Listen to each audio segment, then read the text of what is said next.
No fangs, no venom, no poison of any kind. And yet the python kills faster than almost any venomous snake on Earth. For decades, textbooks said constrictors kill by suffocation.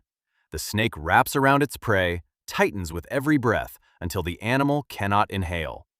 That explanation was wrong. A 2015 study by researcher Scott Boback at Dickinson College found that constriction does not primarily stop breathing, it stops the heart.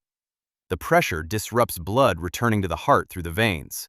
Circulation collapses. The prey dies from cardiac arrest, not asphyxiation. Death occurs in seconds, not minutes, seconds.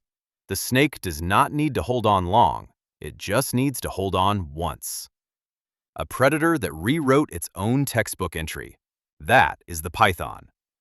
Did this change how you thought about constrictors? Tell me in the comments. Share this with someone who thinks venom is the only thing to fear in the wild.